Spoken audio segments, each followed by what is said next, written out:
Quem acompanhou também um treino aberto hoje foi a Júlia Dotto, minha parceira que tá agora do lado de fora, lá na Barra Funda, ó. Você vê que tem alguns profissionais saindo, portões abertos.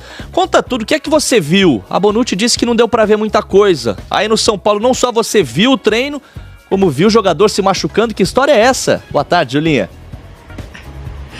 Calma, calma, Vini, calma, que senão você apavora o torcedor do São Paulo com essa chamada aí, viu, meu amigo? Muito boa tarde pra você. Sabe que o início da participação da Bonucci, se a gente copiar e colar, é igualzinho, viu? A gente também pôde acompanhar cerca dos 20 minutos iniciais ali, o aquecimento, os primeiros trabalhos com bola. Eu já vou explicar essa situação do jogador caído em campo, tá? Mas fica tranquilo, o torcedor tá tudo bem.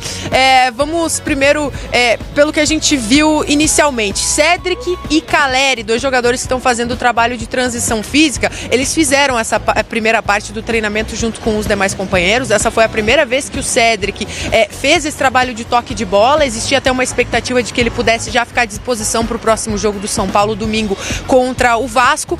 Mas como depois dessa primeira parte ele saiu junto com o Caleri para seguir o trabalho de transição física, aí essa é uma possibilidade cada vez mais longe. A tendência é que o Mailton é quem ocupe essa vaga na lateral direita, considerando que o Mike está suspenso.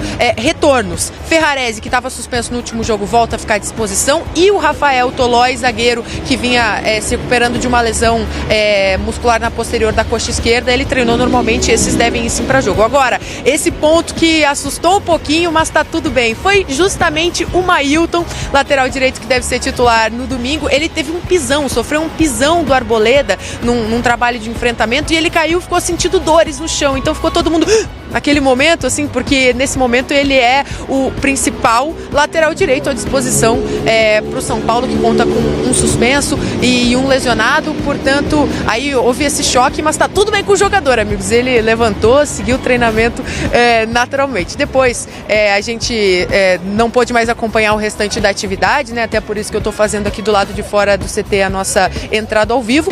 O São Paulo agora já terminou a atividade, os jogadores já estão saindo por aqui. Amanhã treina também pela manhã, no sábado treina à tarde e depois viaja para o Rio de Janeiro, onde domingo enfrenta o Vasco em São Januário. Lembrando que esse é um jogo contra um adversário direto, né? Apenas um ponto separando as duas equipes na tabela, que ainda sonham com uma vaga na Libertadores, Vini.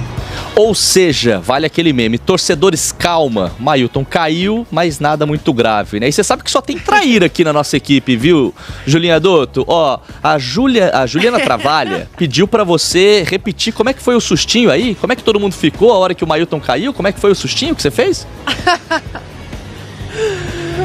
Vocês são... Foi tipo... meio essa reação, assim. Mas tá tudo bem. Torcedores, calma. Ótimo. Segue o baile. E parabéns pela atuação, hein? Gostei. Beto Miranda: reformar o Morumbi é essencial para a reviravolta. Nós perdemos isso de vista. Mas olha, vai ficar, né, fora da vista por muito tempo, porque não tem dinheiro nem para... Estão devendo até salário para os caras, acho que vão reformar o Morumbi. Esquece. Morumbi é o pior o menor dos problemas. Concordo. O problema é não poder jogar no Morumbi, né? Urubu do Papo Gordo: o gramado de garrafa PET reciclado é a altitude do Palmeiras. Dito isso, mereceu a vitória. Contra o Flamengo será em grama que boi come. Boa. Fernando Vitor: hoje estava tão bizarro que o zagueiro lá da LDU, que cabeceia até o teto do vestiário, não ganhava na altura dos baixinhos do Palmeiras. Quem? O cara do Haiti? Fernando Vitor. Luiz Silva: boa noite, Tirone Anaro. Por que o São Paulo não conseguiu fazer com a LDU o que o Palmeiras fez contra a LDU hoje? O São Paulo perdeu por 2-0 em Quito, o Palmeiras perdeu por 3. Por quê? Porque o Palmeiras é muito melhor, e o São Paulo, além de tudo, no Morumbi, não tinha o seu melhor jogador, né, Marcos Antônio, fez uma falta grande, melhor jogador da temporada, perdeu isso numa barbeiragem completa, perdeu o jogador entre Quito e Morumbi, e quando teve chance de abrir o marcador, chutou uma bola na trave, perdeu um outro gol incrível com o Luciano, e depois entregou um gol ainda no primeiro tempo, uma falha individual incrível, né? O São Paulo errou demais, né? Michael Douglas: da forma que a LDU passou pelo São Paulo, tínhamos a impressão que era um grande time, mas o Verde fez o que deve ser fazer com um time mais fraco. Nem teve tanta dificuldade assim. Eliminaram São Paulo e Botafogo, que estavam mal. João Antônio: erro meu, lembrei, quem narrou o roubo foi o Paulo Andrade, e realmente me incomodou muito. Eu achei a narração bem ok. Se bem que os jogos do São Paulo não inspiram muita emoção. Eu gosto da narração do Paulo Andrade, muito boa. Norton Sérgio, o problema do São Paulo não é só grana, contratações ruins. O Mirassol é um exemplo para o São Paulo. No novo planejamento, o São Paulo vai tentar contratar caras mais jovens, né, Arnaldo? Sim, essa é a primeira conversa, né, que existiu lá no CT da Barra Funda sobre planejamento.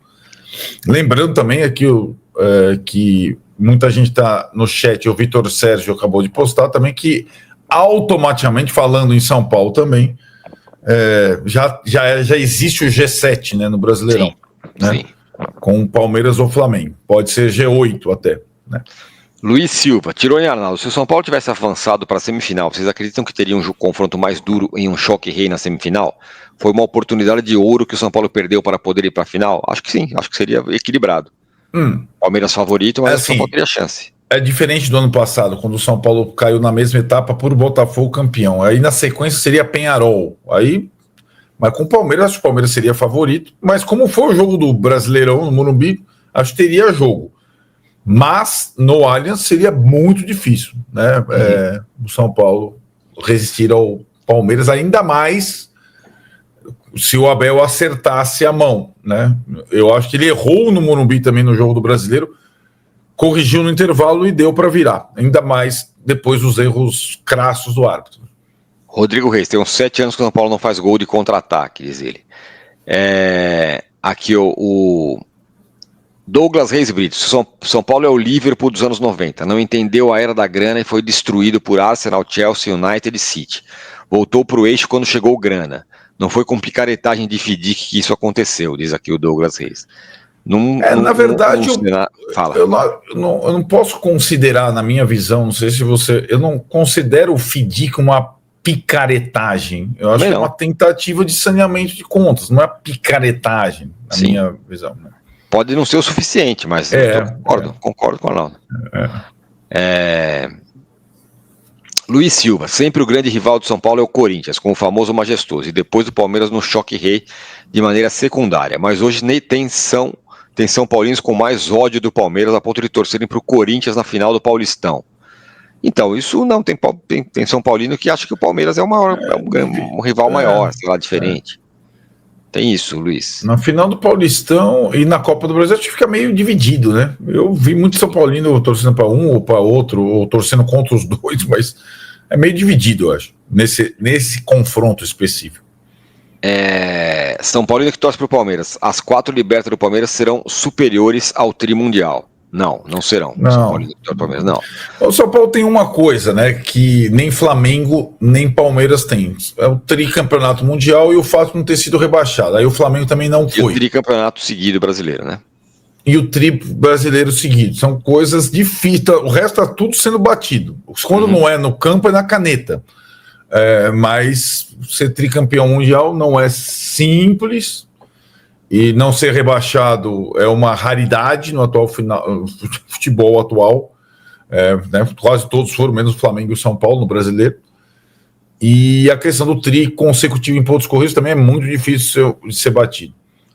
Crash, os dirigentes do São Paulo não têm o direito de fazer o que estão fazendo. Aidar, Leco e Casares estão matando a torcida. Está na hora de pressionar mais.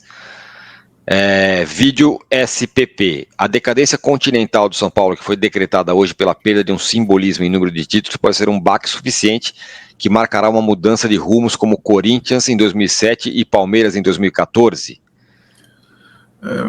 Seria lindo se fosse isso, né? Porque ali eles precisaram cair de divisão. Perder a hegemonia não é como cair de divisão, né? Seria bom que tivesse essa reviravolta apenas com a perda da hegemonia, né? Mas esse cenário não está colocado, né? Não tem uma coisa... Os conselheiros, o Casares, os caras vão sair, vamos sair agora, vai entrar uma outra turma aí. Não vai ter. Cristiano Oliveira, faltou espírito Libertadores para a LDU, não podia ter jogo no Allianz, igual faltou ao São Paulo na virada com o placar feito. Com o placar feito não pode ter jogo. Você achou que ele... Eu achei que o Palmeiras não permitiu isso, me parece. Eu acho que a LDU foi um pouco inocente, mas eu acho que insisto, o gol do Bruno Fux para mim, aí aquele gol, os caras a qualquer hora... de fazer gol. O gol, para mim, gol no acréscimo foi muito importante. Exato. O gol acréscimo no primeiro tempo, para mim, foi fatal. O ROO falam em economia no São Paulo, mas estão gastando os tubos em moleques para a base, confiando que vai dar vários craques. São Paulo contratou um cara da Guatemala e outro de Mali, é isso hoje? São Paulo contratou muito mais jogador para a base do que para o profissional esse ano, né? Isso aí não, hein? O Sub-20 do São Paulo, aliás, empatou com o Grêmio fora. Aliás, parabéns ao Alan Barcelos, técnico, que não estava na... Não, nasceu o filho dele. Filho. Então ele não estava, o São Paulo empatou com o Grêmio, tá na final do Paulista Sub-20 com o Santos, que eliminou o Palmeiras, por sinal, tá no mata-mata da Copa do Brasil Sub-20. O time do Sub-20 de São Paulo tem bons jogadores, mas nada de fenomenais. Vai dormir, senão você não aguenta amanhã. Michael Douglas. 1h09 já. Para refletir, será que se o Silveira tivesse como padrão dever sempre 2 a 3 meses de salário, o time teria esse nível de mobilização em todos os jogos? Eu sempre acho que essa relação não existe. Vou dar um bom exemplo. O Corinthians foi campeão brasileiro com o Tite em 2011, sei lá, algum ano aí que o Tite foi campeão com o Corinthians, com 11 meses de salário atrasado. 11 meses. Os caras passaram o ano sem receber e foram campeões. E o São Paulo, pelo nível do time que tem, pelas situações todas, joga quase sempre mobilizado. O Flamengo não atrasa salário e jogou mobilizado em Fortaleza. Foi 1-0 para Fortaleza, jogou mobilizado. Pois é. O Palmeiras jogou mobilizado contra a LDU. Aliás, lá em Quito, o Thiago Nunes acabou de falar também na coletiva, falou, o Palmeiras chegou lá no Oba-Oba, em Quito. Uhum. O Abel não sabia nem o nome dos jogadores, então não é toda partida que você consegue. E não é por conta do direito de imagem atrasado. Acho que os jogadores do São Paulo, aliás, já estão nessa há muito tempo, né? E nessa foram campeões da Copa do Brasil com direito de imagem atrasado, por exemplo, ganhando de Palmeiras, Corinthians e Flamengo. Bom, por isso que lembra quando eu falei para você que você fala muito da espanholização, mas eu sinto essa diferença. Quando eu fiz a tatuagem pós-conquista da Copa do Brasil, que eu falei, olha, ganhar um campeonato nacional passando por Palmeiras, Corinthians e Flamengo é necessário cravar na pele, porque não vai ser fácil que isso aconteça nos próximos 1000 anos, né? Então, só o que aconteceu. A Copa do Brasil, na sorte, não foi na sorte, né? O São Paulo teve todos os méritos para conquistar a Copa do Brasil, mas aconteceu uma vez numa sequência meio iluminada, né? Obrigado aqui ao Michael Douglas, ao Rodrigo Reis, ao Maurício Santos, que fala que a gente deveria fazer jogos de todas as partidas do Palmeiras. Eu já assisto todas do São Paulo, principalmente quando perde, imagina do Palmeiras. Bom, é bem possível que a gente faça lives plurais até. Vamos fazer na final da Libertadores, evidentemente, podemos fazer outras também. Pena que não vai ter mais um Flamengo e Palmeiras pra gente fazer. Né? Mas é isso. Vamos ficando por aqui. Certo, Arnaldo? Porque amanhã é posse de bola. Amanhã é posse de bola, promete de manhã, hein? Prepara o gogó aí, filho. Prepararei. Eu acho que eu só vou falar... O programa começa às 8h30. Acho que eu vou falar... tem o destaque inicial, né? Acho que eu vou falar às 9h15. 8h30, 9h20 eu falo. Vou preparar, vou tomar um café lá. Vou ficar meio ouvindo os companheiros. É isso, rapaziada. Aceitem que o futebol brasileiro... Cadê? O Gouveia falou que a gente não leu o superchat dele. Lemos sim, não lemos? Quem? Gouveia? Não, a gente leu, filho. Peraí, acho que eu li. O senhor leu todo, citou a galera. Todos não, li quase todos. Vou ler mais alguns, vai. Michael Douglas. O dia de hoje serviu para mostrar que jogador bom é jogador de jogo grande. Não adianta fazer 20 gols por ano se no momento decisivo o sujeito perde 8 chances de 2 jogos, sintomático e emblemático. Então isso diz mais sobre o clube do que os jogadores, né, o Michael Douglas. Exato. Vamos sendo bem justo, né? Eu sei que você está falando do Luciano, né? O Luciano é o jogador possível para o São Paulo. Se o São Paulo fosse o Palmeiras, teria o Alan. Hoje teve 4-0, mas o Vitor Roque e o Flaco não fizeram gols, né? Aliás, perderam alguns gols. Não foram eles. Pois é. Aí ia ser o contrário, né? Se o Palmeiras não classifica, olha, você acha que o cara valeu 25 milhões, na hora H não fez gol? Não fizeram. Aí quem jogou foi o Alan, foi o Veiga, foi não sei quem, porque o Palmeiras tem um monte de jogador bom. Rodrigo Reis, a mídia alternativa deles não se contenta nem com o empate, já vocês dois têm Lucy Bagre como ídolo e dizem que o São Paulo é essa desgraça para sempre, só para não serem barrados no Morumbi. Parabéns aos envolvidos. Acho que essa aqui, a sua mensagem, vou até destacar aqui. Barrado no Morumbi, meu velho. Porque ela ganhou o troféu de mensagem mais... Rodrigo, você vai ao estádio, meu querido? Hoje, você é barrado no Morumbi? Você vai, por acaso?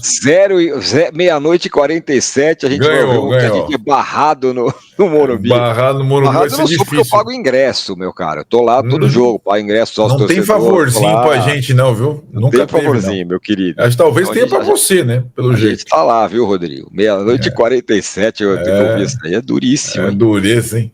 Diego Rocha, boa noite, senhores. Sejam sinceros, qual a sensação de ter ver Palmeiras e Flamengo que há 6 anos tinham uma Libertadores cada e agora vão superar o São Paulo? Ainda acreditam no tricolor? Abraços.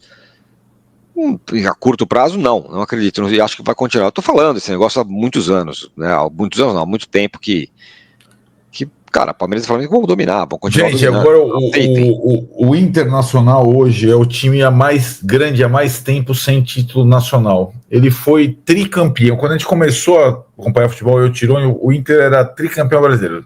7-5, 7-6, 7-9. Hoje é o time que há mais tempo não ganha, está numa crise pior que a do São Paulo. Quando o São Paulo supera o Inter, ou quando algum time supera o Inter em títulos nacionais, o Inter foi, depois de ter sido superado no Brasileiro, parecia impossível. Ele foi campeão do mundo diante do Barcelona, foi campeão da Libertadores, então a vida continua. Calma. Crash, tirou aí na boa. Do jeito que você fala, é melhor fechar a porra do clube. Lembre-se do que o Capello... O São Paulo pode se recuperar se fizer o que fizeram Flamengo e Palmeiras, ou seja, pagar a dívida. Bom, se tem alguém, que defende isso aqui, que sou eu, pelo amor de Deus. É o que eu falo desde que o Leco assumiu, eu falo que tem que ser isso. Para tudo e paga a dívida. Tenha time ruim, vamos em frente, até resolver. Eu defendo isso, meu caro Crash. Fernando José, enquanto isso, Casais e aquele bando faz planejamento, acabaram com o São Paulo, planejamento. Gabriel Moreira, passaram a semana inteira reclamando que o árbitro picotava o jogo, inventava faltinha e não deixaria o jogo rolar. Quero ver amanhã se vão elogiá-lo. Ele foi bem, elogiamos já aqui. Alexandre Pinto, pare de nivelar tudo pelo dinheiro, olha a vontade do Palmeiras hoje. Claro. Cara, o cara tá numa semifinal do Libertadores, o cara vai entrar sem vontade? Não vai, né? Depois de ter tomado uma taca de 3, tem que entrar com vontade, né? E o Mídio Pânico pergunta o que vocês acham da volta da Bandoês. Eu sugiro que vocês assistam. Vocês vejam a charge do Milton Trajano no Instagram hoje, que é sensacional de boa, que é sobre os shows do Morumbi. É muito, muito, muito boa. Muito legal. Muito bem, agora sim, hein, Arnaldo? Ficamos por aqui, certo? É isso. Amanhã tem posse de bola cedinho, 8h30. Só posse de bola amanhã 8h30. Acho que eu vou direto, Arnaldo. Acho que eu não pensando talvez nem dormir. Libertadores é possível para o São Paulo? Arnaldo Ribeiro deixou claro. Ainda dá para sonhar, mas o desafio é gigante. O comentarista relembrou que o São Paulo chegou nessa reta final com chances matemáticas e competitivas, mas com uma condição muito específica para se manter vivo. Precisa sobreviver aos confrontos diretos e, principalmente, a ausência do Morumbis, que vive um momento de obras e limitações estruturais. Ou seja, além de adversários complicados, o tricolor encara partidas decisivas longe da sua casa, sem a força da sua torcida em massa, sem aquela atmosfera que costuma empurrar o time nos momentos mais importantes, segundo Arnaldo. São 8 confrontos até o fim do Brasileirão, mas os próximos 4 representam um verdadeiro divisor de águas, uma sequência duríssima começando com o Vasco em São Januário, num dos estádios mais fervorosos do país. Num momento em que o Cruz Maltino vive forte recuperação e joga com intensidade diante da sua torcida, Arnaldo destacou que o Morumbi poderia ser Pakachev nessa reta decisiva, e que perder essa vantagem pode custar caro para o planejamento tricolor. Mas ele também pontuou algo importante: se o São Paulo conseguir passar por essa maratona sem grandes danos, se mostrar competitividade e se somar pontos nos confrontos diretos, a Libertadores deixa de ser sonho e vira objetivo concreto, e foi além. Se o São Paulo conseguir segurar essa pressão e chegar lá, Hernan Crespo deveria ser premiado. Segundo ele, este seria um feito digno de reconhecimento, porque poucos técnicos encarariam tamanha instabilidade estrutural, tantos jogos fora, e ainda assim conseguiriam manter o time competitivo e vivo na disputa por uma vaga tão importante. Essa fala não é apenas elogio, é reconhecimento do trabalho, do esforço e da capacidade de reconstrução que o São Paulo vem tentando desenvolver. E é um processo cheio de altos e baixos, e com muito menos margem de erro do que os concorrentes diretos. Agora resta ver se o time responde em campo, se os jogadores entenderam a dimensão do momento, se a camisa vai pesar a favor, se o grupo vai mostrar maturidade e intensidade, porque para ter Libertadores no Morumbi em 2026, o São Paulo vai precisar mais do que técnica. Vai precisar de alma, foco, estratégia e personalidade. E como sempre, tudo começa agora. Cada lance, cada jogo, cada ponto vira final. Cada detalhe pode mudar o destino. Será que o São Paulo consegue? Será que Crespo realmente merece esse prêmio? E principalmente, o tricolor vai mostrar força na hora certa? Agora eu quero ouvir você. Deixe seu comentário dizendo se você acredita que o São Paulo tem condições reais de chegar na Libertadores ou se vai faltar força nessa reta final. E claro, deixe o like e se inscreva no canal para acompanhar todas as atualizações e análises sobre o tricolor paulista. Sua participação é muito importante para fortalecer nossa comunidade. Até o próximo vídeo.